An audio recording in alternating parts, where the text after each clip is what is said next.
It's nice to see, and romance is great. Romance is what makes the world go round, isn't it? Love that makes the world go round. And romance, and I remember a lovely story of a couple, and they know they were married, but the romance had gone out of out of the marriage. You know, when you're married for a while, you know the way you be, you know, and you know the get up and go has got up and gone, you know. And she had a great idea. She had a great idea to rekindle the passion of the marriage. She booked them. Would you hear this? She booked them a weekend away in the most romantic city in the world. Who said Limerick? Paris. And they went to Paris for the weekend. They had a most beautiful weekend. They went up the Eiffel Tower and they went to the museums and they walked down the left bank and they had dinner on the river and it was very romantic and they fell in love all over again. And they came home on Tuesday and that feeling stayed with them until Wednesday. And no, she found it waning a wee bit, you see, and she thought to me, she must try and keep the spirit alive. So she had this great idea that she would recreate the meal that they had in Paris on the Saturday night. She called them at the work.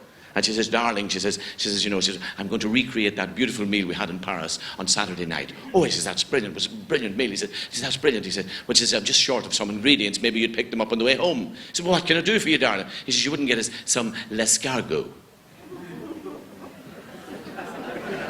Snails. He says, not a bother, darling. I got half a pound of them. I'll get half a pound of them. So on the way home, he stopped and he got half a pound of snails in where would you buy snails? The snail shop. The butchers. Wherever you get, talking about butchers, I'll get back to that story in a second. Talking about butchers. The young lad working in the butchers, he's an apprentice butcher. And he started in the butchers, he's a butcherette. He's only started. And he's in the butchers one day, and this lady comes in, she's very posh. And she said, excuse me, he says, good morning. She says, yes, he says, good morning. She says, I would like, she says, an Aylesbury duck, please. He said, what? She says, I would like an Aylesbury duck, please. Right, says he, right. So off he went into the cold room, you see, and found these ducks. Sure, that'll do. Took a duck, put it out in the counter. He says, there you are, ma'am. And you know what she done? She took her finger.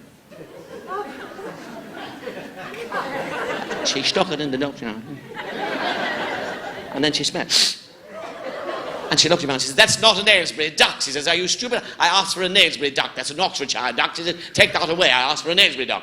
She said, I'm sorry. So he lifted it, took it into the cold room, and found more ducks over here. And he took one of these. There you are, Mrs. Finger up the jack. She said, that's not an Aylesbury duck, she said. She says, that's a Cambridgeshire duck. I asked for an Aylesbury duck. She said, take that away. She says, I've asked for an Aylesbury duck. So he went back into the cold room again, and he met the boss inside. The boss says, what's wrong with you? And he said, well, will I tell you? There's a woman out here, he said. And she's looking for an Aylesbury duck. And every time I bring her out a duck, he said, she sticks her finger up it, you know. And then she smells it and tells me it's not an Aylesbury duck. Oh, he says, that's the Duchess. That's the Duchess. He says, she's the world's greatest authority on ducks. You better give her an Aylesbury duck. Well, he says, where are they? He says, they're over there. So your man got the Aylesbury duck, took it out, put it on the counter. He says, there you are, ma'am, Aylesbury duck.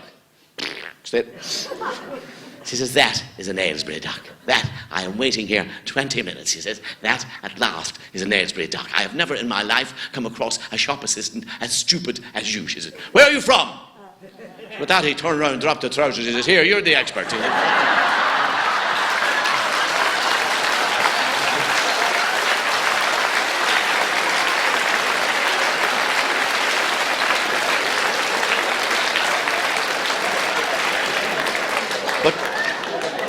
But to get back to the fellow with the snails. To forget about him. No, he's still about. And he went and he stopped. He got the half a pound of snails, got them in a brown paper bag because he wouldn't pay the tax for the plastic bag. You know what I mean? We're paying enough. And in the brown paper bag of snails, he's walking up the road thinking of the beautiful meal he's going to have that evening, recreated from Paris. And he's walking. Next thing he met a friend of his he hadn't seen in 12 years. He'd gone to school with him, good friend, hadn't seen him in 12 years. How are you, Mick? He said, come on, we'll go for a pint. Ah, no, he said, I'm going home, there's a big dinner on. Ah, sure, you'll come in for one. So, all right, says he. No, he's winning for one. Did anybody here ever win for one successfully?